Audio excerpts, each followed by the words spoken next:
तो हम लोग फेलियर ऑफ रिवेट्स पढ़ रहे थे, ये लास्ट लेक्चर है, इसके बाद हम लोग क्वेश्चन चालू कर लेंगे। देखो मैं आपको एक बात बताता हूँ, मैंने आपको पढ़ाया थोड़ा बहुत, मैंने थ्योरी पढ़ाई बट बहुत कम पढ़ाई है। मैं आपको थ्योरी पढ़ाऊंगा बट बहुत कम पढ़ाऊंगा, है ना। जैसा कि हमारा मेन फोकस इस पर रहेगा, क्वेश्चंस पर रहेगा, बट कुछ थ्योरी तो पढ़ानी पड़ेगी ताकि क्वेश्चन अच्छे से हो जाए। और मैं तो आपको बोल रहा था, मैंने तो कोशिश करी थी कि बिना थ्योरी पढ़ाए क्वेश्चन करा दूं, वो स्टील स्ट्रक्चर्स में पॉसिबल नहीं हो सकता। ठीक है, चालू करते हैं। तो अगर हम फेलियर की बात करें, हमने कुछ फेलियर लास्ट टाइम, एक तो हमारी कुछ स्लाइड ब्लर थी, तो उन स्लाइड्स को मैंने हटा दिया, ब्लर स्लाइड्स थी, बट हाँ हमने थोड़ा बहुत पढ़ा था। क्या पढ़ा था भाई? जो रिवेटेड जॉइंट होता है, जो रिवेटेड जॉइंट होता है, जो आपका रिवेटेड जॉइंट होता है, वो फेल हो सकता है कुछ कारणों से। हमने क्या क्या कारण पढ़ लिए थे? रिवेट्स का शियर फेलियर हो सकता है। हमने क्या क्या कारण पढ़े थे भाई? रिवेट्स का शियर फेलियर हो सकता है। अगर मैं आपसे बात डिस्कस करूं, हमने क्या क्या रीजंस डिस्कस करे थे, मैंने आपसे वहां पर डिस्कस कर लिए थे। वो जो कंटेंट था वो थोड़ा ब्लर था लास्ट टाइम, ये थोड़ा क्लियर है, आप देख सकते हैं थोड़ा क्लियर है, इसलिए उस कंटेंट को मैंने हटा दिया। ठीक है, तो अगर हम बोले कि हमने फेलियर ऑफ रिवेट की, रिवेटेड जॉइंट किस तरीके से फेल हो सकता है? फेल मतलब टूट जाए, मतलब वो अपना काम नहीं करे। भाई अगर आपने किसी चीज को फिक्स करा, अगर वो टूट गई तो वो अच्छे से काम नहीं करेगी। तो रिवेटेड जॉइंट कहां कहां पर फेल हो सकता है? फर्स्ट हमने क्या कहा था कि रिवेट्स का शियर फेलियर हो जाए। रिवेट्स आप में, रिवेट्स के ऊपर शियर फोर्स इतना लग जाए, एक्सटर्नल शियर स्ट्रेस इतना लग जाए कि रिवेट्स के अपने अंदर का जो शियर स्ट्रेस है वो इतना कैपेबल नहीं है कि वो संभाल पाएगा और वो रिवेट्स आप पे टूट जाएगा। भाई जब अगर एक्सटर्नल शियर स्ट्रेस, अगर external shear stress internal shear stress से अगर ये ज्यादा हो गया एक्सटर्नल, तो क्या होगा? रिवेट्स आप पे शियर फेलियर हो जाएगा, रिवेट्स आप पे टूट जाएंगे, जैसे कि आप देख सकते हो। ठीक है, उसके बाद हमने क्या पढ़ा था भाई? एक तो पढ़ा था हमने शियर फेलियर ऑफ रिवेट्स, ये लास्ट टाइम मैंने आपको पढ़ा दिया था, ध्यान से देखना। उसके बाद हमने क्या पढ़ा था कि रिवेट्स का बियरिंग फेलियर हो जाए। बियरिंग फेलियर का मतलब होता है, जैसे मैं आपको बता देता हूं, मैं आपको बताता हूं, ये रिवेट है, ये रिवेट है, ये रिवेट का हेड है। अच्छा, एक बच्चे ने क्वेश्चन भी करा था कि सर ये रिवेट जो फिक्स कर रहे हो ना, आप बोलते हो सर हैमर से इसको पंच कर दो, वो हमें समझ में नहीं आ रहा था, उस कंटेंट को मैं आगे पढ़ाऊंगा। एक बच्चे का मैसेज आया कि सर ये आप बोलते हो कि रिवेट्स को आप पंच कर दो, दबा दो, किस तरीके से होता है सर? क्या नीचे भी हमें कुछ लगाना पड़ता है? वो मैं आपको आज बताऊंगा। अच्छा डाउट है उसका, ठीक है, वो हम आगे पढ़ेंगे। तो अगर हम रिवेट्स के बियरिंग फेलियर की बात हम करेंगे, तो मान लो ये रिवेट्स है और रिवेट हेड जो होता है वो बाहर निकला रहता है। अब ये मान लो लेफ्ट जॉइंट है, नीचे वाली प्लेट ऐसी है, नीचे वाली प्लेट ऐसी है। अब क्या होगा? मान लो ये प्लेट्स आगे पीछे होंगी तो ये रिवेट्स के हेड को डैमेज कर देती है। जब भी आपको स्टील स्ट्रक्चर में रिवेट्स या बोल्ट की बात है और कहीं पर वर्ड लिखा मिले बियरिंग, तो इस बियरिंग का मतलब क्या होता है? क्रशिंग। हमेशा आपको ध्यान रखना है कि अगर हमें रिवेट्स पे कहीं पर बियरिंग लिखा हुआ होता है तो बियरिंग का मतलब क्या? क्रश, मतलब प्लेट्स ने रिवेट को डैमेज कर दिया। तो देखो बियरिंग फेलियर ऑफ रिवेट्स का मतलब क्या है? Bearing failure of rivet occurs when the rivets is crushed by the plate. जब प्लेट रिवेट्स को तोड़ देती है, मान लो ये प्लेट्स थी, प्लेट्स ने रिवेट हेड को डैमेज कर दिया, तो ये जो रिवेट हेड अब डैमेज हुआ, टूट गया।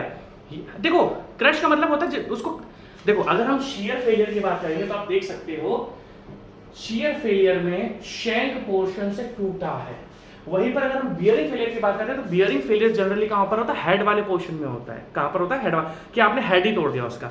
अगर आप शियर फेलियर में देखोगे तो देखो कहीं ना कहीं शैंक टूटता है, और अगर हम बियरिंग फेलियर की बात करते हैं तो जो जनरली ऊपर हेड वाला पोर्शन होता है ना, वो क्रश हो जाता है। क्रश मतलब समझते हो, तोड़ देना उसको। तो दो अलग अलग चीजें हैं। शियरिंग फेलियर मतलब इसमें शैंक टूटेगा शियर फोर्स की वजह से, एंड बियरिंग फेलियर में जनरली जो क्रश हो जाता है प्लेट्स की वजह से, उसको हम बोलते हैं बियरिंग फेलियर। ठीक है, उसके बाद आप ध्यान से देखना। तो अगर हम फेलियर ऑफ रिवेटेड जॉइंट्स की बात कर रहे हैं, अगर हम फेलियर ऑफ रिवेटेड जॉइंट्स की बात कर रहे हैं तो दो तो फेलियर होते हैं। देखो आप बोलोगे सर आप ये हमें फेलियर क्यों पढ़ा रहे हो? क्योंकि इन सब फेलियर से हम डिटरमाइन करेंगे स्ट्रेंथ, किसी भी चीज की ताकत। अगर आप बोलोगे कि सर ये आप हमें फेलियर्स क्यों पढ़ा रहे हो, तो पहला तो मैं बोलूंगा कहीं ना कहीं ऑब्जेक्टिव क्वेश्चन के लिए इंपॉर्टेंट है। दूसरा ताकत, इस ताकत के ऊपर भी क्वेश्चंस आते हैं। हाँ, नेक्स्ट वीक मतलब दिस वीक हम ट्रांसपोर्टेशन भी स्टार्ट कर देंगे और स्ट्रक्चर एनालिसिस भी स्टार्ट कर देंगे। ठीक है जी। तो अगर मैं आपसे स्ट्रेंथ की बात डिस्कस करूं, अगर मैं आपसे स्ट्रेंथ की बात डिस्कस करूं, स्ट्रेंथ मतलब क्या होता है? ताकत, कि रिवेट्स के अंदर कितनी ताकत है, और वो जो ताकत डेवलप हो रही है वो कितने परसेंटेज में हो रही है। भाई देखो मेरी ताकत, जैसे मैं बहुत नाजुक हूँ, मुझे सब लोग नाजुक बोलते हैं। नाजुक मतलब क्या? बाहर जाऊंगा, जैसे मान लो एसी में से बाहर निकलेंगे तो मुझे एकदम से जुकाम हो जाता है, छोटी सी चोट हो जाती है तो मैं रोने चोट लग गई, तो मैं नाजुक हूँ, तो मेरे अंदर ताकत नहीं है। तो आप अगर बोलोगे कि क्या सर आप 20 किलोमीटर पैदल चल रहे हो, मैं बोलूँगा पागल है कि 20 किलोमीटर तो मैं हफ्ते में भी नहीं चलता।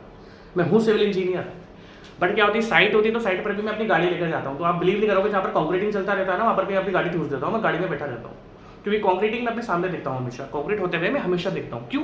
मैं देखता हूँ कॉन्क्रीट की क्वालिटी कैसी है, कॉन्क्रीट की जो पोरिंग है वो कैसी है, एंड लास्ट में क्या कॉन्क्रीट अच्छे से कंज्यूम हो रहा है, जिसको हम बोलते हैं कंजप्शन। तो मैं तो नाजुक हूँ, तो मैं पैदल नहीं चलता हूँ। बट मेरे दोस्त लोग हैं वो 20-20 किलोमीटर, इवन वो 20 किलोमीटर एक दिन में चल लेते हैं। तो अगर मेरी एफिशिएंसी की बात करोगे तो वो बहुत कम है। अगर आप मेरी एफिशिएंसी की बात करोगे तो मैं लेस एफिशिएंट हूँ, बहुत कम एफिशिएंसी है मेरी। सब्जी भी लेने जाऊँगा तो गाड़ी से जाऊँगा, पैदल बोलोगे तो मेरी जान निकल जाती है, मैं यहाँ पैदल नहीं जाऊँगा, ठीक है। तो मैं बहुत लेस एफिशिएंट हूँ, बहुत कामचोर टाइप का आदमी। वहीं पर मेरे कुछ दोस्त हैं जिनकी पैदल चलते हैं, अच्छे से मेहनत करते हैं, वो मोर एफिशिएंट है। तो सबसे पहले तो हमें ताकत देखी, तो देखो मेरी ताकत क्या है कि मैं 1 किलोमीटर भी चलूँगा तो मैं हाफ जाऊँगा, मैं बहुत लेस एफिशिएंट हूँ, मेरी एफिशिएंसी कुछ है ही नहीं। मेरे दोस्त 20 किलोमीटर एक दिन में चलते हैं तो वो मोर एफिशिएंट है। तो आपने पहले मेरी ताकत देखी, दोनों में ताकत कितनी है, प्लस उसका देखा कि ये कितने एफिशिएंट है, तो दैट मीन्स मैं लेस एफिशिएंट हूँ, दूसरा दोस्त हाई एफिशिएंट, ठीक है। तो दैट मीन्स ये फेलियर हम जितने भी पढ़ रहे हैं, इन सारे फेलियर से हम लोग फाइनली कैलकुलेट करेंगे, इन सारे फेलियर से हम लोग कैलकुलेट करेंगे आपका स्ट्रेंथ एंड एफिशिएंसी, ठीक है।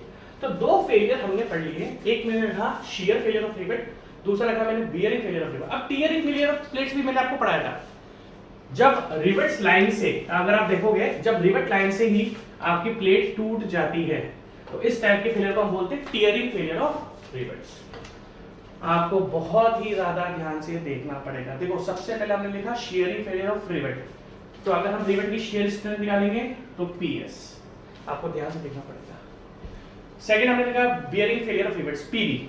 अगर मान लो मैं रिवेट्स की बियरिंग स्ट्रेंथ निकालूंगा, अभी क्या करूंगा मैं आपको रिवेट्स की शियर स्ट्रेंथ बताऊंगा कि रिवेट की शियर स्ट्रेंथ कितनी है। अभी हमने क्या डिटरमाइन करा कि रिवेट्स की शियर स्ट्रेंथ कितनी है, फेल हो जाएगा अगर एक्सटर्नल फोर्स आता होगा, तो हम पहले रिवेट्स की शियर स्ट्रेंथ को डिटरमाइन करेंगे। मैंने बोला कि रिवेट्स का क्रशिंग हो जाएगा तो हम रिवेट्स की बेयरिंग स्ट्रेंथ को डिटरमाइन करेंगे। तीसरा मैंने आपके सामने क्या लगाया कि जो रिवेट लाइन है यहीं से आपकी प्लेट अगर ब्रेक हो जाए तो यहाँ पर हम प्लेट की टेंसाइल स्ट्रेंथ को डिटरमाइन, प्लेट की टियरिंग स्ट्रेंथ को डिटरमाइन करेंगे। टेंसाइल स्ट्रेंथ नहीं, टियरिंग स्ट्रेंथ। हाँ, टियरिंग स्ट्रेंथ कैलकुलेट करने में टेंसाइल स्ट्रेंथ का रोल आएगा, क्योंकि प्लेट हमेशा तभी फटती है जब उसको खींचा जाता है। प्लेट हमेशा तभी फटेगी, देखो ध्यान से कौन सा फोर्स लग रहा है, टेंसाइल फोर्स।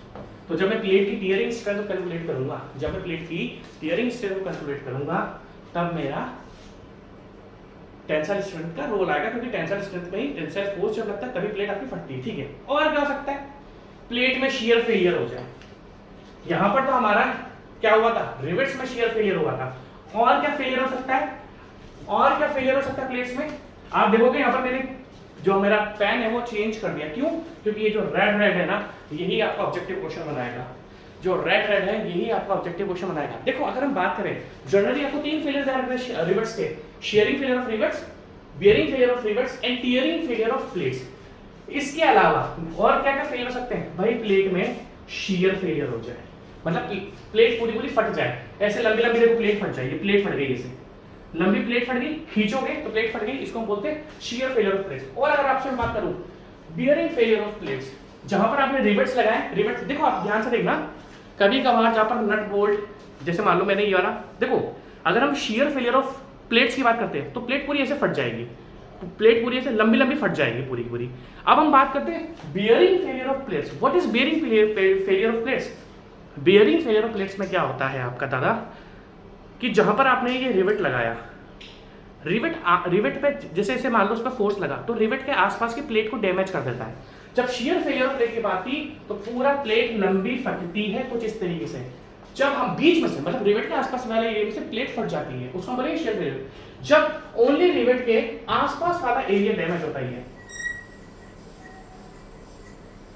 आसपास वाला एरिया डैमेज हो जाता है, रिवेट डैमेज कर देता है। रिवेट अगर डैमेज कर देता है तो इस टाइप के हम फेलियर को बोलते हैं बियरिंग फेलियर ऑफ रिवेट। वहीं पर देखो ये तो आपका कौन सा है, आसपास की प्लेट डैमेज हो गई, टूट गई, इसको हम बोलते हैं बियरिंग फेलियर ऑफ प्लेट। और वहीं पर अगर ये लंबा लंबा फट जाए कुछ इस तरीके, तो इसको हम बोलते हैं शेयरिंग फेलियर। आपके सामने दो फेलियर है, एक है शेयरिंग फेलियर, दूसरा है बेयरिंग फेलियर। किसका? प्लेट्स का, क्योंकि रिवेट का हम ऑलरेडी पढ़ चुके हैं। और लास्ट में आप देखोगे इसका बोलते हैं एज डिस्टेंस की वजह से, कि आपका इस कोने पर देखो नीचे दिख रहा है कि प्लेट में अगर आपने सफिशिएंट एज डिस्टेंस नहीं रखी, अगर आपने प्लेट में सफिशिएंट एज डिस्टेंस नहीं रखी तो प्लेट आपकी कॉर्नर से फट जाएगी। देखो आप इधर ध्यान से देखना, इधर मैं टच नहीं कर सकता, ये वाला पोर्शन देखो, ये प्लेट कॉर्नर से फट गई। तो इसको भी मैं रेड से टिक करके ब्लैक से करूंगा। अब देखो, अगर हम जनरली बात करें तो हमने क्या क्या पढ़ लिया, अब ध्यान से देखना। देखो मैं बता देता हूं, सबसे पहले हमने शेयरिंग फेलियर ऑफ रिवेट्स पढ़ लिया, कैसे शेयरिंग फेलियर शैंक टूट जाता है। बेयरिंग फेलियर पढ़ लिया कि रिवेट क्रश हो जाता है जनरली हेड पोर्शन से। टियरिंग फेलियर ऑफ प्लेट्स क्या होता है कि जो रिवेट लाइन है या फिर कोई गेज लाइन है, गेज लाइन रिवेट लाइन मैंने आपको दोनों, वहां से प्लेट ब्रेक हो जाती है आपकी। शियर फेलियर ऑफ प्लेट का मतलब क्या है? शियर फेलियर ऑफ प्लेट में क्या है? शियर फेलियर ऑफ प्लेट में क्या था कि प्लेट लंबी लंबी फट जाए। बियरिंग फेलियर का मतलब क्या है कि प्लेट रिवेट वाले पोर्शन से थोड़ी डैमेज हो जाए। End splitting cracking failure of plates at the edge, जब एज से अगर आपने सफिशिएंट एज डिस्टेंस नहीं दिया, अगर आपने सफिशिएंट एज डिस्टेंस नहीं दिया तो आपका फेलियर हो जाएगा। ठीक है, अब अगर मैं आपसे पूछूं इतने सारे तरीके से रिवेटेड कनेक्शन फेल हो सकता है, इतने सारे तरीके से आपका रिवेटेड कनेक्शन फेल हो सकता है। आई होप आज की स्लाइड्स क्लियर है। लास्ट टाइम आपसे माफी मांगूंगा कि स्लाइड्स बहुत ब्लर लग गई थी, और एक्चुअली फिर कंटेंट ढूंढने में टाइम लगता है, तो इसलिए मैं सेम टाइम पर लगा भी नहीं सकता। ऐसा नहीं कि ब्लर होगी, मेरे को बाद में पता लगा जब टीम मेंबर ने दिया कि सर ये पढ़ाना है आपको, मैंने कहा अरे यार ये तो ब्लर है सारी की सारी, अब लेक्चर तो देना है तो मैं सेम टाइम आपका चेंज नहीं कर सकता। ठीक है, आगे की बात डिस्कस करते हैं। तो अब आपसे पूछी जाएगी भैया ताकत, ध्यान से देखना, ध्यान से देखना। तो ये जो तीन है ना, तीन, ये रिवेट्स की ताकत बताती है, क्योंकि इन तीन को हम अवॉइड कर सकते हैं। लाइक सफिशिएंट आपने एज डिस्टेंस दे दी या प्लेट की थिकनेस आपने ज़्यादा दे दी, तो सारे फेलियर हमारे, या प्लेट की ग्रेड आपने अच्छी दे दी, तो ये तीनों फेलियर तो कंट्रोल हो जाते हैं। बट इन तीनों फेलियर्स का आपको ध्यान रखना पड़ेगा। That means strength of riveted joint, ये लिखना है आपको सब कुछ। स्ट्रेंथ ऑफ रिवेटेड जॉइंट, देखो जो पहले पढ़ाया वो तो आपको पहले वाली स्लाइड्स में पढ़ा दिया था। स्ट्रेंथ क्या होती है रिवेटेड जॉइंट की? इन तीनों में से, देखो मेरे क्या रहा है, इन तीनों का रोल आएगा, इन तीनों में से जो सबसे कम होगी, इन तीनों में से जो सबसे कम होगी वही आपकी स्ट्रेंथ बनेगी प्लेट की, ओ सॉरी रिवेटेड जॉइंट की। इन तीनों में से, अब अगर कोई पूछे what is strength of riveted joint, what is strength of riveted joint, इन तीनों से जो सबसे कम बनेगी, एक, दो, कौन सी? Riveted joint against shearing, riveted joints against bearing. That means ये दोनों रिवेट्स के, ये दोनों किसके? रिवेट्स के फेलियर है, रिवेट्स फेलियर, और लास्ट वाला कौन सा? प्लेट का फेलियर, प्लेट फेलियर। और इन तीनों में से सबसे लीस्ट होगी, इन तीनों में से जो सबसे कम बनती है, लीस्ट ऑफ थ्री, लीस्ट सबसे कम of three is strength of riveted joint. ये भी एक ऑब्जेक्टिव क्वेश्चन बन जाता है, ये भी एक ऑब्जेक्टिव क्वेश्चन बन जाता है, तो ध्यान से आप देखना, ये भी आपका एक ऑब्जेक्टिव क्वेश्चन है। एक सेकंड वेट करो आप, ठीक है भाई, ऑब्जेक्टिव क्वेश्चन है, आपको इसका ध्यान रखना है। ठीक है, अब मैं अगर आपसे आगे की बात करूं तो अभी तक मैंने आपको ओनली फेलियर बताए हैं। अगर मैं आपके सामने बात करूं तो अभी तक मैंने आपको ओनली फेलियर बताए हैं। ठीक है, अब हम डिस्कस करेंगे शियर। अब हम क्या डिस्कस करेंगे? शियर। अभी तक ये शियर स्ट्रेंथ, ठीक है। अगर मैं आपसे सिंपल सी बात डिस्कस करूं, सबसे पहले हम शियर स्ट्रेंथ पढ़ते हैं, किसकी? रिवेट की। फिर हमें क्या पढ़नी है? बियरिंग स्ट्रेंथ, किसकी? रिवेट की। फिर हमें क्या पढ़ना है? तीसरा, टियरिंग स्ट्रेंथ, किसकी? प्लेट की। तो सबसे पहले अगर हम बात करें रिवेट की, देखो आपको पता है rivet in single shear, rivet in double shear, rivets in single shear and rivets in double shear. ठीक है, मैंने आपको सिंगल शियर और डबल शियर ऑलरेडी बताकर रखा हुआ है। ठीक है, ये चीजें आपको बहुत ज्यादा ध्यान रखनी है। आपको स्पेशली ये ध्यान रखना है एक सेकंड में इसकी ब्राइटनेस बढ़ा दूँ थोड़ी सी, सिन दोगे मुझे आप? ठीक है। अगर हम बात करें आगे की किसकी, strength of riveted joint in single shear. जब मैं आपको कनेक्शंस बता रहा था तो मैंने आपको दो चीजें बताई थी, single shear and double shear. अब सिंगल शियर डबल शियर अगर आपको ध्यान दे तो मैं आपको बता देता हूँ। ये आपने दो प्लेट्स कनेक्ट करी है, इनके बीच में जो रिवेट था वो एक जगह से टूट गया। सिंगल शियर का मतलब क्या है कि आपने दो प्लेट्स के बीच में रिवेट करा था और वो एक जगह से आपका टूट गया, उसको हम बोलते हैं रिवेट इन सिंगल शियर। अब डबल शियर क्या है, व्हाट इज डबल शियर? मान लो आपने तीन मेंबर ज्वाइन करे, 1 2 3। अब आप इसके बीच में जो रिवेट्स लगाओगे, इसके बीच में आप रिवेट्स लगाओगे तो क्या होगा, वो रिवेट्स कितनी जगह से टूटेगा भाई? हो सकता है वो दो जगह से टूट जाए, एक यहाँ से टूट जाए, एक यहाँ से टूट जाए। तो जब रिवेट्स आपका एक जगह से टूटता है या फिर शियर फेलियर होता है, टूटना तो नहीं बोलूंगा मैं, शियर फेलियर बोलूंगा। जब रिवेट्स आपका एक जगह से टूटता है तो हम इसको क्या बोलते हैं, रिवेट्स इन सिंगल शियर। जब रिवेट्स आपका दो जगह से टूट जाता है तो हम इसको बोलते हैं रिवेट्स इन डबल शियर। ठीक है। जब शियर स्ट्रेंथ की बात करिए रिवेट की, जब हम शियर स्ट्रेंथ की बात कर रहे हैं रिवेट की, तो ऑब्वियसली हम सबसे पहले क्या देखेंगे, शियर।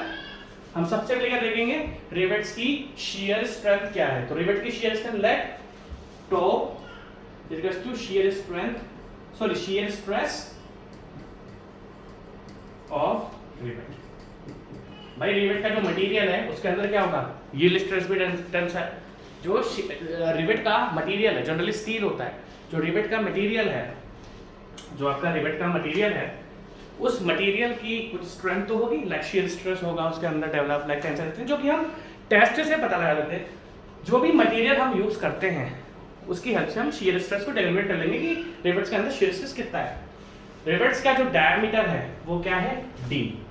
तो अगर हम मुझे सिंगल रिवेट की स्ट्रेंथ ऑफ वन रिवेट, अगर मुझे एक रिवेट की शियर स्ट्रेंथ डिटरमाइन करनी है, अगर मुझे एक रिवेट की एक सिंगल रिवेट की शियर स्ट्रेंथ डिटरमाइन करनी, कौन सी strength, shear strength, shear strength. अगर मुझे एक रिवेट की शियर स्ट्रेंथ डिटरमाइन करनी है तो मैं रिवेट का जो एरिया है π/4 × d², जो रिवेट का एरिया है आपका π/4 × d², इस π/4 d² को आप शियर स्ट्रेस से मल्टीप्लाई कर दोगे। ये एक सिंगल रिवेट की आई है।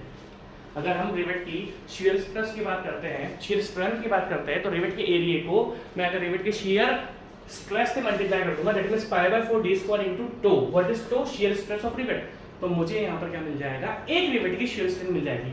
अब मान लो बहुत सारे रिवेट्स हैं, अगर कनेक्शन में आपके n नंबर ऑफ रिवेट्स हैं तो इसको ये सिंगल की थी, shear strength of one rivet कितना है, π/4 × d² * tau. What is tau, shear stress of rivet. ये एक की थी, अगर आपको दुनिया भर की रिवेट्स की कैलकुलेट करनी है तो आपको इसको किससे मल्टीप्लाई करना पड़ेगा, n से मल्टीप्लाई करना पड़ेगा। That means n * π/4 * d * tau square. आज कॉल बता रहे हैं यार मुझे, तो थोड़ा डिस्टर्बेंस होगा, आज थोड़ा काम है, तो काम होता है तो थोड़ा डिस्टर्बेंस होता है। ठीक है, चालू करते हैं। तो शियर स्ट्रेंथ हमने पढ़ ली किसकी, रिवेट्स की पढ़ ली। नेक्स्ट है आपकी, अच्छा डबल शियर। ठीक है, ये हमने अभी सिंगल शियर के लिए पढ़ा।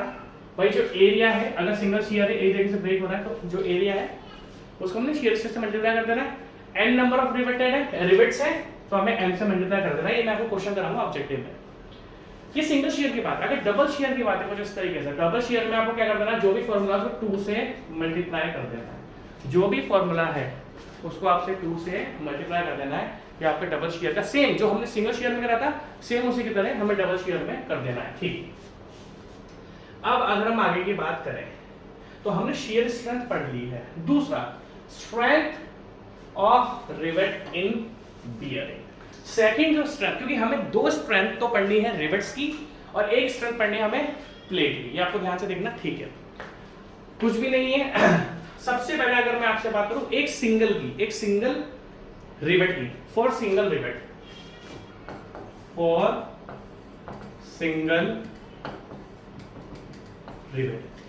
अगर आपको एक सिंगल रिवेट की बियरिंग स्ट्रेंथ निकालनी, देखो ये strength of rivet in bearing, that means हम ये रिवेट की बियरिंग स्ट्रेंथ, डायरेक्ट फॉर्मूला याद करो, कुछ समझने की जरूरत नहीं है, ऑब्जेक्टिव क्वेश्चन है। ठीक है, आपको डायरेक्ट फॉर्मूले याद करने हैं, हमेशा ध्यान रखना। ठीक है, अब इसमें एक लोचा है। लोचा क्या है, सबसे पहले फॉर्मूला पढ़ लेते हैं। Bearing strength of one single rivet, diameter of rivet. सबसे पहले आपको क्या लिखना है, डायमीटर ऑफ रिवेट। ठीक है, कितने डायमीटर का रिवेट है, टी थिकनेस ऑफ प्लेट। अब ये थिकनेस ऑफ प्लेट का लोचा है वो आपको ध्यान रखना है, क्योंकि आपको ऑब्जेक्टिव क्वेश्चन में हेल्प करेगा। क्या ये टी जो होता है, जैसे मान लो हम लेफ्ट जॉइंट की बात करते हैं, ये लेफ्ट जॉइंट है, और अगर मैं बट जॉइंट की बात करूं तो ये बट जॉइंट है, ये कवर प्लेट है। आप देख सकते हो आपके सामने, देखो सबसे पहले अगर हम डी लिखें तो what is D, D is the nominal diameter of rivet. D क्या है, नॉमिनल डायमीटर ऑफ रिवेट। ठीक है, अब आपको ध्यान से देखना पड़ेगा, अगर लेफ्ट जॉइंट है, मान लो इसकी थिकनेस है T1, इसकी थिकनेस है T2, तो ये जो थिकनेस है ना यहाँ पर लेफ्ट जॉइंट के केस में, इन दोनों में से जो छोटी होगी, विच एवर इज लेस, अगर आप लेफ्ट जॉइंट क्या करते हो, आपने दो लेफ्ट जॉइंट करा, मान लो सेम है तो सेम आएगा, किसी एक की थिकनेस ले लो। बट अगर आपने लेफ्ट जॉइंट लिया और उसमें से एक की थिकनेस कम है, तो ये जो थिकनेस बनते करते thickness of thinner plate in left joint. अब आप बट जॉइंट पर आ जाओ, देखो ये कवर प्लेट है, कवर प्लेट नंबर C1, ये क्या कवर प्लेट नंबर C2, इसमें दोनों कवर प्लेट को ऐड कर देना है, और फिर जो दो मेंबर्स आपने ज्वाइन करे हैं, इसमें दोनों कवर प्लेट्स को आपको ऐड कर देना है, जो भी दो कवर प्लेट्स हैं इन दोनों को आप ऐड कर दो। उसके बाद कवर प्लेट के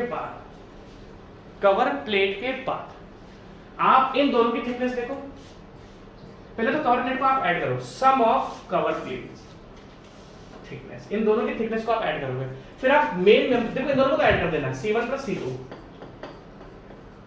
उसके बाद आपको मेन मेंबर्स देखना है, जो सबसे कम होगा वो यहां पर थिकनेस बनेगी, जो सबसे कम होगा वो यहां पर आपकी थिकनेस बनेगी। अच्छा लेक्चर है, लास्ट लेक्चर है, ध्यान से देखना। इसके बाद मैं नेक्स्ट लेक्चर में आपको क्वेश्चंस कराना स्टार्ट कर दूंगा, क्योंकि मेरे क्वेश्चंस आ जाएंगे। ठीक है, और मैं चाहकर भी आपको ये इग्नोर नहीं कर सकता, वरना स्टील आपको समझ में नहीं आएगी। क्योंकि होता क्या है, मैं आपको बता देता हूँ।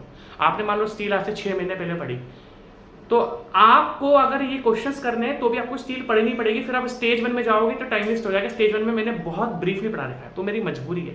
देखो जहाँ पर पॉसिबल है मैं आपको खुद पढ़ाऊंगा, क्वेश्चंस कराऊंगा, बट जहाँ पर नहीं, मैं नहीं करा सकता, आपको थ्योरी पढ़ानी पड़ेगी। ठीक है, तो आपको समझ में आ गई। अगर आप एक सिंगल रिवेट की बेयरिंग स्ट्रेंथ की बात करते हो तो D, what is D, diameter of shank, diameter of rivet. What is T, ये जो थिकनेस ऑफ प्लेट है, what is T, thickness of plate, इसमें लिखा है कहीं पे, हाँ, thickness of thinner plate, thinner left में थिनर और बट में दोनों को ऐड करो और उसके बाद इसको देखो। ठीक है, ये एक सिंगल रिवेट की थी for n number of rivets. भाई जॉइंट में बहुत सारे रिवेट्स होते हैं, for n number of rivets, for n number of rivets आपकी क्या जाएगी, n into D into T into sigma B। और यहाँ पे सिग्मा B क्या है, जो बियरिंग स्ट्रेस है रिवेट्स में, वो आपको क्वेश्चन में लिखा हुआ मिलेगा। बियरिंग स्ट्रेस क्या होता है, टेंसाइल स्ट्रेंथ क्या होता है, शियर स्ट्रेस क्या होता है, सारे स्ट्रेस की वैल्यू आपको क्वेश्चंस में मिलेगी। तो bearing stress, shear stress, tensile stress आपको क्वेश्चन में गिवन होगा। तो दो स्ट्रेंथ हमने पढ़ ली, थर्ड है आपकी, अच्छा हाँ, एक क्वेश्चन और बनता है ऐसे रिवेट वैल्यू का। देखो 3 चीजें हैं, फर्स्ट है रिवेट वैल्यू, सेकंड है स्ट्रेंथ, थर्ड है एफिशिएंसी। आपको इन तीनों में डिफरेंस ध्यान रखना पड़ेगा, क्योंकि तीनों में सब कुछ कॉमन सही है, बट कहीं पर कम है, कहीं पर ज्यादा है। अब अगर हम बोले कि स्ट्रेंथ क्या होती है, तो आप बोलोगे सर बियरिंग स्ट्रेंथ, अगर मैं आपसे बोलूं स्ट्रेंथ क्या होती है, तो आप बोलोगे sir bearing strength of rivet, sharing strength of rivet and tearing strength of. Strength में 3 चीजें आती हैं, रिवेट वैल्यू में 2 आती है। रिवेट वैल्यू क्या बोलती है कि रिवेट वैल्यू को बस रिवेट से रिलेट करो। रिवेट से रिलेट करने का मतलब क्या, रिवेट की कौन कौन सी स्ट्रेंथ पढ़ी है आपने, 2 पढ़ी है। एक आपने पढ़ी है शियर स्ट्रेंथ, दूसरी आपने पढ़ी बियरिंग स्ट्रेंथ। रिवेट में देखो, अगर हम स्ट्रेंथ ऑफ रिवेटेड जॉइंट की बात करते हैं, तो स्ट्रेंथ ऑफ रिवेटेड जॉइंट में, अगर हम स्ट्रेंथ की बात करते हैं तो स्ट्रेंथ ऑफ रिवेटेड जॉइंट में हम 3 स्ट्रेंथ लेते हैं, बियरिंग, टियरिंग एंड प्लेट का, और bearing, tearing and shearing. But अगर हम रिवेट वैल्यू बात करते हैं, रिवेट वैल्यू में बस हम शियर स्ट्रेंथ ऑफ रिवेट, मतलब रिवेट वैल्यू में आपको बस रिवेट की वैल्यू लेनी है। तो देखो rivet value the minimum strength, अब इन दोनों में से भी जो मिनिमम होगा, इन मतलब shear strength of rivet, bearing strength of rivet, और इन दोनों में से जो कम होगा, इन दोनों में से जो कम होगा वो बनेगी आपकी rivet value. The minimum strength of rivet in shear और in bearing is called rivet value. सारे ऑब्जेक्टिव क्वेश्चंस हैं, सारे के सारे आपको ध्यान रखना है। एफिशिएंसी में क्या आता है, देखो मैं आपको सिखा देता हूं। स्ट्रेंथ में आती है shear, bear and tearing, rivet में आती है शियर, बियर, और एफिशिएंसी में क्या आती है, shearing, bearing, tearing plus strength of solid plate.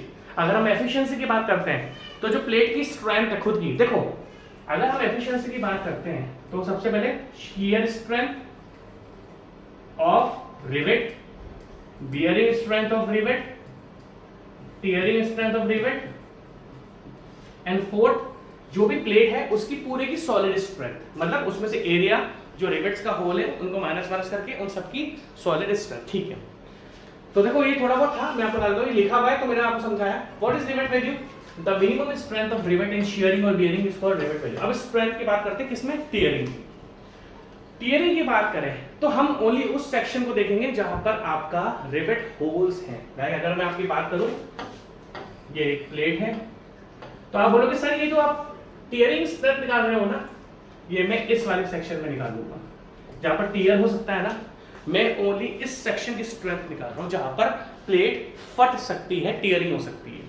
ऐसे नहीं कि मैंने यहां की भी निकाली हो ना, मैंने इस सेक्शन की स्ट्रेंथ निकाली, ये होता है टियरिंग स्ट्रेंथ। समझ लो आप मेरी बात, टियरिंग स्ट्रेंथ। और अगर मान लो मुझे पूरी सॉलिड प्लेट की स्ट्रेंथ फाइंड, देखो ये प्लेट है, यहां पर रिवेट से टियरिंग कुछ इस तरीके से हो सकती है प्लेट की, तो ओनली मैं इस सेक्शन की जो स्ट्रेंथ फाइंड कर रहा हूं वो होती है टियरिंग स्ट्रेंथ। अब जब मैं यहां की हर जगह की फाइंड करूंगा वो होती है सॉलिड स्ट्रेंथ, मतलब स्ट्रेंथ ऑफ सॉलिड प्लेट। आप ध्यान से देखना, अब देखो strength of plate in tearing क्या फॉर्मूला होता है, सिंपल सा फॉर्मूला है, जो भी प्लेट की विड्थ है, जो भी प्लेट की विड्थ है,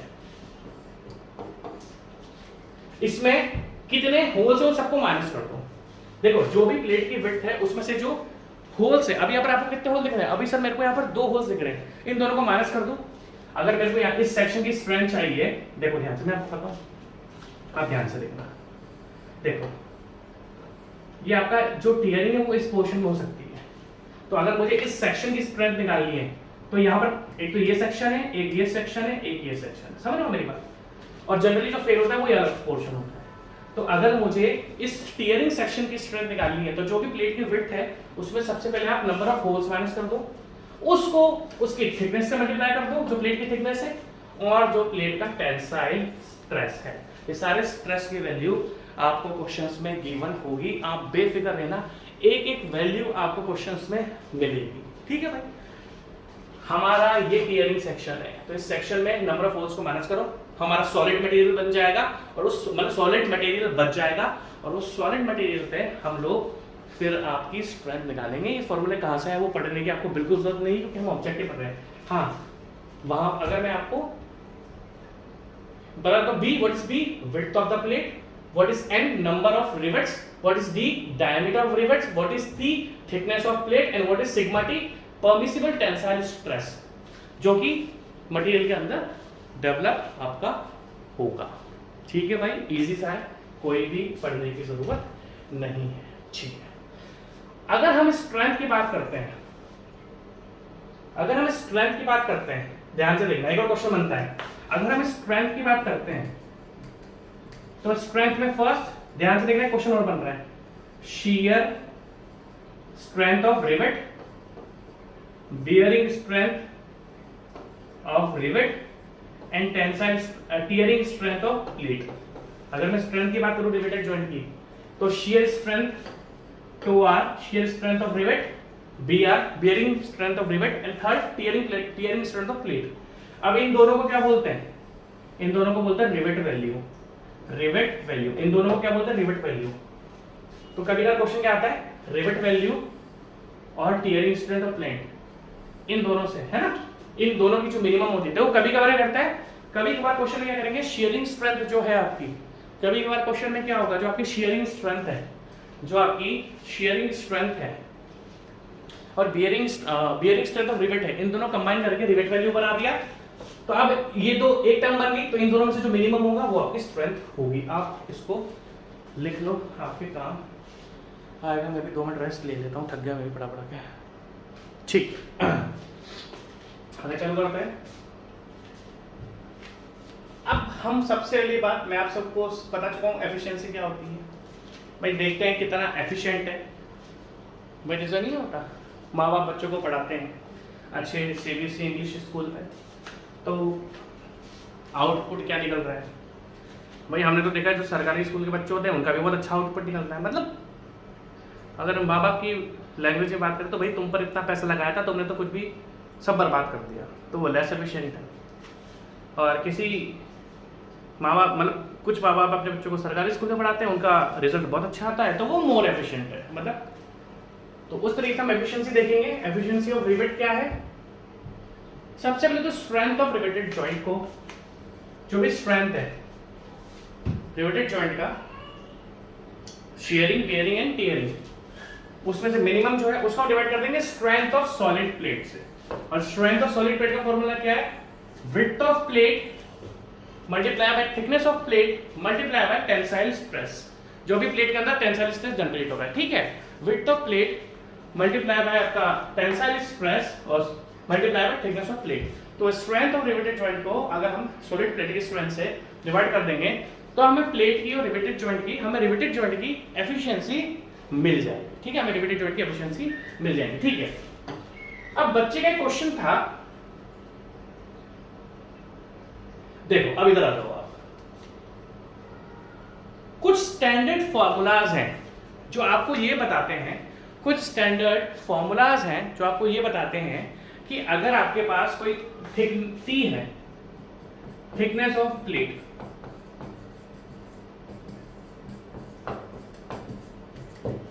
तो इस थिकनेस ऑफ प्लेट के अकॉर्डिंग आपको कितने डायमीटर का रिवेट यूज करना है। That means according to thickness of plate, मान लो आपके पास कोई थिकनेस है, तो ये 3 फॉर्मूला, कौन सा? अन्विन्स, फ्रेंच एंड जर्मन।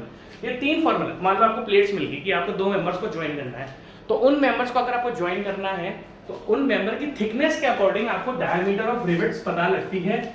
और ये 4 स्टार टॉपिक, यहाँ से ऑब्जेक्टिव क्वेश्चन बहुत निकल कर आता है, बहुत ज्यादा ऑब्जेक्टिव क्वेश्चन यहाँ से निकल कर आता है। वो आपसे इन तीनों फॉर्मूलाज के बारे में पूछ लेगा। वो आपसे इन तीनों फॉर्मूलाज के बारे में पूछ लेगा। क्या क्या पूछेगा वो आपसे कि भैया अगर मैं आपको थिकनेस ऑफ प्लेट दे रहा हूं तो आप बताओ कि कितना डायमीटर ऑफ शैंक और डायमीटर ऑफ रिवेट आप यूज करोगे। तो मान लो टी कोई थिकनेस देके रखी हुई है, तो सबसे पहले अन्विन्स फॉर्मूला है जो बोलता है D is equals to 6.05 T raised to the power 0.5। अगर थिकनेस ऑफ प्लेट है कोई भी दे रखी है 12 mm 15 mm, तो उसके आप रेस्ट टू दी पावर 0.5 कर दो, मतलब ये अंडर रूट है रूट टी। ये क्या है? 6.05 रूट टी। तो आपसे ये सबसे ज्यादा आता है अन्विन्स फॉर्मूला, ये सबसे ज्यादा कॉमन है। तो अगर आपको कोई भी थिकनेस ऑफ प्लेट देके रखी है तो आपको कितने डाया का, उसमें आपको शैंक कितने डायमीटर का रिवेट यूज करना है, वो ये आपको यहाँ से इंफॉर्मेशन देता है अन्विन्स फॉर्मूला। जो भी थिकनेस है उसको अंडर रूट में डाल दो, 6.05 से मल्टीप्लाई कर दो, तो आपको डायमीटर ऑफ शैंक और डायमीटर ऑफ रिवेट पता लग जाएगा, ठीक है। सेकंड है फ्रेंच फॉर्मूला, 1.5 T प्लस 4, जो भी थिकनेस है उसका 1.5 गुना कर दो प्लस 4 कर दो, मतलब 1.5 T प्लस 4, मतलब जो भी थिकनेस है उसको 1.5 से मल्टीप्लाई करो प्लस 4 कर दो, आपको डायमीटर ऑफ रिवेट मिल जाएगा। Third German formula 50T minus 2 under root में, रेस्ट 1.5 क्या होता है? 1/2 मतलब रूट, ठीक है।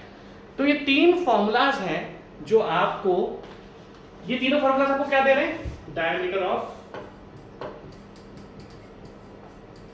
Rivet, diameter of rivet according to thickness of plate. ये तीनों बहुत कॉमन है। ये क्वेश्चन आपका आईईएस में भी आ सकता है, बहुत कॉमन क्वेश्चन है। आईईएस में भी ये क्वेश्चन आपका आ सकता है, ये बिल्कुल मत सोचना कि क्वेश्चन नहीं आएगा, ठीक है। नेक्स्ट तो ये मैंने आपको बताया कि किस तरीके से आप डायमीटर ऑफ रिवेट्स को कर सकते हो according to thickness of plate. जो भी थिकनेस दे रही है प्लेट की, दो प्लेट को ज्वाइन करना है, ये फॉर्मूला यूज कर लो, वहां से आपको डायमीटर ऑफ रिवेट्स पता लग जाएगा। ठीक है, नेक्स्ट यही यहां पर लिखा हुआ है, देखो यही यहां पर आपका लिखा हुआ है। ये अनविल्स फार्मूला क्यों लिखा हुआ है यहां पर, क्योंकि बहुत इंपॉर्टेंट है। अनविल्स फार्मूला क्या बोलता है, अनविल्स फार्मूला देखो 6.01 अंडर रूट टी, यहां पर क्यों लिखा हुआ है, क्योंकि ये बहुत ही ज्यादा इंपॉर्टेंट है। ठीक है, नेक्स्ट अब बट जॉइंट है। बट जॉइंट में जो आप कवर प्लेट यूज करते हुए कुछ पॉइंट्स मैंने इसलिए लेके रखे हुए हैं क्योंकि ये सारे के सारे ऑब्जेक्टिव क्वेश्चन है। ये एक ऑब्जेक्टिव क्वेश्चन बनेगा, तो ये सारा का सारा हमने एक साथ लिख रखा है। ठीक है, क्या कि जो भी आप कवर प्लेट यूज करते हो बट जॉइंट में, रिवेट्स के केस में, उसकी थिकनेस जो होती है कभी भी जो मेन प्लेट होती है उसकी 5/8 से थिकनेस से कम नहीं होनी चाहिए। मान लो मेन प्लेट आपकी 20 mm की है, तो 20 mm का 5/8 कर दो। 20 mm मान लो आपका 20 mm की मेन प्लेट है butt joint. In butt joint ये क्वेश्चन सारे आते हैं। In butt joint you have to collect 20 mm plate. 20 mm आपको प्लेट करनी है, तो 20 mm को 5 से मल्टीप्लाई करो, 8 से डिवाइड करो, दैट मींस कवर प्लेट आपकी 13 mm की होगी, क्योंकि 12 mm आ रहा है ना। तो जो भी आपकी मेन प्लेट की थिकनेस होती है, जो भी आपकी मेन प्लेट की थिकनेस होती है उसका आप 5/8 टाइम्स कर दो, इतना तो मिनिमम कवर प्लेट की थिकनेस आपकी होनी ही चाहिए। तीसरा, अगर आपको याद हो तो मैंने आपको बताया था कि मेथड, देखो हमने मेथड्स पढ़े थे। एक तो पढ़ी थी हमने हॉट रिवेटिंग, मैं बताता हूं आपको। एक हमने पढ़ी थी हॉट रिवेटिंग, एक हमने पढ़ा था कोल्ड रिवेटिंग।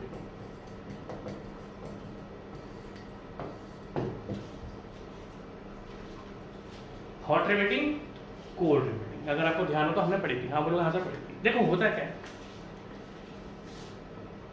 रिवेट्स जो होते हैं वो कभी कभार साइड पर लगाए जाते हैं। रिवेट्स जो उसी तरीके से, मतलब हॉट रिवेटिंग कोल्ड रिवेटिंग का टॉपिक नहीं है, उसी तरीके का दूसरा टॉपिक है जिसको हम बोलते हैं शॉप रिवेटिंग। अब नेक्स्ट टॉपिक है हमारा shop riveting and field riveting. ये उसी टॉपिक का था, मिस हो गया उससे। शॉप रिवेटिंग और फील्ड रिवेटिंग का मतलब क्या है? शॉप रिवेटिंग और फील्ड रिवेटिंग का मतलब क्या है? सिंपल सा फंडा है। अगर आपने किसी प्लांट पर या फिर किसी फैब्रिकेशन प्लांट पर जहां पर स्टील स्ट्रक्चर्स बनते हैं वहां पर आप अगर लगाओगे, और अगर मान लो आपको साइट पर लगाने पड़े, तो साइट का मतलब तो क्या हो गया? फील्ड। शॉप का मतलब क्या हो गया? जो आपका फैब्रिकेशन प्लांट है। तो हम ये कंसीडर करके चलते हैं कि अगर आपने रिवेट्स, फील्ड रिवेट्स यूज करें, मतलब साइट पे, एक्स साइट, तो रिवेट्स के अंदर जो स्ट्रेसेस है हम उसको 10% रिड्यूस कर देते हैं। बहुत इंपॉर्टेंट क्वेश्चन है। क्यों? क्योंकि देखो शॉप पे तो परफेक्टली, शॉप पर तो आपके पास सारे के सारे इंस्ट्रूमेंट्स होते हैं, एपरेटस होते हैं, जिनसे शॉप पे तो आपके पास सारे के सारे एपरेटस होते हैं। शॉप पर तो आपके सारे के सारे एपरेटस होते हैं, बट फील्ड पर हो सकता है आपने जुगाड़ पानी से लगाया और ढंग से नहीं कर पाया हो। तो हमें कंसीडर करके चलते हैं कि जो फील्ड रिवेट्स है, अगर हम शॉप रिवेट्स से कंपेयर करेंगे तो फील्ड रिवेट्स में जो रिवेट्स होते हैं उसकी स्ट्रेंथ 10% लेस स्ट्रेस मानेंगे। सारे जितने भी स्ट्रेस जनरेट होंगे उन सबको हम, क्योंकि फील्ड पे हम ढंग से नहीं लगा पाएंगे जितना हम शॉप पे लगा सकते हैं, तो फील्ड रिवेट्स की जो स्ट्रेसेस होते हैं वो हमेशा 10% रिड्यूस कर दिए जाते हैं। हो सकता है कि आपने ढंग से नहीं लगाए हो। तो और अगर आपने स्ट्रक्चर कोई, अगर आपने स्ट्रक्चर इस जगह पर बनाया है, वहां पर विंड और अर्थक्वेक लोड के संभावना है, इफ विंड और अर्थक्वेक लोड आर एक्टिंग, तो जो भी जनरेट होंगे हमारे रिवेट्स के ऊपर उसमें से हम 25%, दैट मींस कहने का मतलब क्या है कि अगर आपका विंड और अर्थक्वेक लोड लग रहा है तो आपको एडिशनल 25% स्ट्रेंथ के रिवेट चाहिए होंगे। मान लो पहले तो रिवेट्स लोड के अकॉर्डिंग आप कैलकुलेट करोगे, आप ऐसे रिवेट्स यूज करोगे जो लोड के अकॉर्डिंग, भाई कितना लोड लग रहा है उसके अकॉर्डिंग आपने रिवेट्स निकाल लिए। बट अगर वहां पर विंड और अर्थक्वेक लोड है तो आपको और एडिशनल 25%, जो भी रिवेट की स्ट्रेंथ है आपको एडिशनल 25% स्ट्रेंथ के रिवेट्स यूज करने पड़ेंगे, क्योंकि अगर आप कभी विंड और अर्थक्वेक लोड आ गया तो आपका स्ट्रक्चर, मान लो पहले तो हम रिवेट का स्ट्रेंथ निकालेंगे कि रिवेट पर लोड कितना है हमारा। मान लो कोई भी एक्स स्ट्रेंथ आ गई रिवेट की, कि शेयर स्ट्रेंथ इतनी, बिल स्ट्रेंथ इतनी है, बट अगर मान लो एक एज का एरिया है जहां पर विंड और अर्थक्वेक लोड भी है, तो इसको आपको जो भी रिवेट की स्ट्रेंथ आई है उसको आपको 0.25 दैट मीन्स 1.25 टोटल स्ट्रेंथ हमें चाहिए होगी, 1.25 हमें टोटल स्ट्रेंथ चाहिए होगी अगर वहां पर विंड, दैट मीन्स अगर कहीं किस एरिया में विंड और अर्थक्वेक लोड है तो आपको रिवेट्स को एडिशनल 25% एक्स्ट्रा रिवेट्स आपको यूज करने पड़ेंगे, इनकी स्ट्रेंथ ज्यादा। ठीक है, नेक्स्ट, ये मैंने आपको पढ़ा दिया। ठीक है, बच्चे ने पूछा था कि सर ये जो आप बताते हो कि ठोक देते हैं, तो सर क्या नीचे देखो आपने बताया था रिवेट होता है, एक हेड होता है, एक टेल होती है। अब आप ध्यान से देखना, देखो होता क्या है। तो सर ये जो टेल वाला पोर्शन है ये एक्चुअली डाई होती है जो रिवेट के हेड की शेप की तरह होती है। बच्चे ने पूछा था इसलिए मैं आपको बता रहा हूं कि सर ये होता क्या है। देखो होता कुछ भी नहीं है, दो हमारे पास पार्ट्स होते हैं। देखो एक होता है बैकिंग बार, बैकिंग अप बार, ये रिवेट के हेड की शेप का ही होता है। दूसरा होता है डाई जो हमें प्रेशर जिस पर लगाना पड़ता है, यहां पर प्रेशर लगाते हैं। तो जब हम, ये भी रिवेट के हेड की शेप ही होती है, तो जब हम इस पोर्शन को दबाते हैं ना तो जो टेल वाला पोर्शन है ना, जो टेल वाला, देखो ये तो हेड है और ये ऊपर होती है डाई जो रिवेट के हेड की शेप की होती है। तो जब हम इसको प्रेस करते हैं तो जो टेल वाला पोर्शन है ना वो भी हेड की शेप में बन जाता है। तो बस यार इतना सा ही था। और एक छोटा सा क्वेश्चन और बता देता मैं आपको। मैंने आपको भी बताया था कि हम लोगों ने हॉट रिवेटिंग, कोल्ड रिवेटिंग पढ़ लिया था। तो हॉट रिवेटिंग में जो डायमीटर यूज होती है रिवेट्स की वो कौन सी होती है, ये 16, 18, 20, 22। ये जनरली जो शेप होती है, ये एक ऑब्जेक्टिव क्वेश्चन है कि हॉट रिवेटिंग में जो रिवेट्स के डाया यूज होते हैं उन रिवेट्स की डाया क्या है, वो आप देख लो 16, 18, 20, 22। और जो कोल्ड रिवेटिंग होती है उसमें स्मॉल साइज रिवेट होते हैं। तो कोल्ड रिवेटिंग के क्या है 12 से 22, 12, 14, 16, 22। तो आप ये लिख लो कि हॉट रिवेटिंग में, ये लास्ट में था, ये 10 मैंने आपको ऐड कर दिया कि जो टेल वाला, बच्चे ने पूछा कि सर ये समझ में नहीं आया कि वो अटक कैसे आता है। तो हम क्या करते हैं, टेल वाले पोर्शन को प्रेस करते हैं ताकि वो हेड की फॉर्म में, जब हेड बन जाता है, ये ऊपर एक डाई होती है, नीचे बैगिंग बार होता है जो हेड की शेप में होता है। और ये लास्ट में लिख लो ना कि 16, 18, 20, 22 होती है आपकी डायमीटर किसकी, हॉट रिवेट्स की। और जो कोल्ड रिवेट्स होते हैं उनकी डायमीटर होती है 12 से लेकर 22। यहाँ पर मैं अपना कंटेंट खत्म करता हूँ। नेक्स्ट लेक्चर में आपको मैं क्वेश्चंस में मिलूंगा। Take care, bye bye.